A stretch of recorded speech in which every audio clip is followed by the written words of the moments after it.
महामार्ग एक आहे जो नॅशनल हायवे अंडर येतो. नॅशनल हायवे अंडर येत असलेल्या महामार्गाच्या बाजूला सर्व्हिस रोड असतात.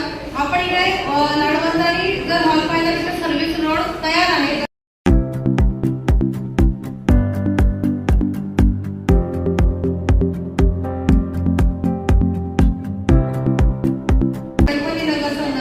परंतु इकडच्या ठिकाणी बॉम्बे बेकरीच्या ठिकाणी सर्व्हिस रोड हा तयार झालेला नाही. आज जर तिथली परिस्थिती आपण पाहिली तर अगदी सडकताचा रोड त्या ठिकाणी आहे. तिथे इच्छादेवी पासून पुढे बॉम्बे बेकरी पर्यंतचा विषय आहे. विषय असा आहे की तिथले मतदार हे मतदान मला करतात, पण ऍक्च्युली तो 17 नंबर मध्ये येतो. ज्यावेळेला तिथे नागरिक पडले त्यावेळेला तो विषय क्रिएट झाला की एक तर या ठिकाणी आपण जर मुरुम टाकायचं आज रोजी प्रोव्हिजन केली तर ते मुरुम कोण टाकेल, कारण ते आपल्या अधिकारात येत नाही, ते नॅशनल हायवेच्या अधिकारात येतात. आणि दुसरं, मी ज्यावेळेला याची चौकशी केली त्यावेळेला तो सर्व्हिस रोड मंजूर आहे, परंतु तो का तयार करण्यात येत नाही हा माझा पहिला प्रश्न आहे. दुसरा आहे की आपण वारंवार नॅशनल हायवेची मीटिंग असतील, अधिकारी असतील, त्यांच्याशी आपलं संभाषण होत असतं.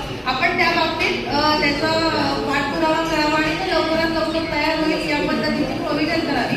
दुसरा, आज कमीत कमी त्या ठिकाणी मुरुम वगैरे टाकण्याची तरी प्रोव्हिजन करण्यात यावी. दुसरा,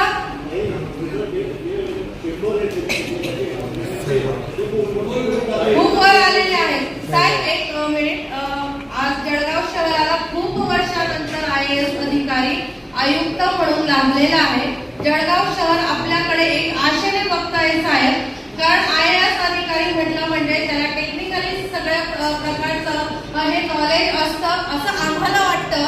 म्हणून आणि हे या वेळेला जे सभागृह आहे या सभागृहामध्ये इंजिनियर आहे, डॉक्टर्स आहे, शिक्षक आहे, वकील आहे, सगळ्या क्षेत्रातील नगरसेवक आहे. हे जळगावकरांचं भाग्य आहे आणि IAS अधिकारी सुद्धा लागलेला आहे.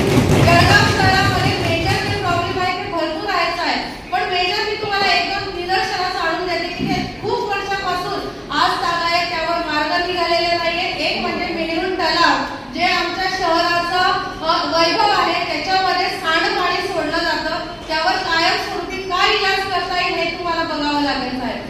त्या ठिकाणी छत्रपती शिवाजी उद्यान आहे, तिथून मोठा नाला जातो, त्या नाल्याला कठडे नाही. तिथे आपण आता चार्जिंग स्टेशन तयार करतो आहे. तिथे एक महिला आणि एक मुलगा तिथे सुद्धा याच पद्धतीचे खड्डे झालेले आहेत आणि ते त्या नाल्यामध्ये पडले.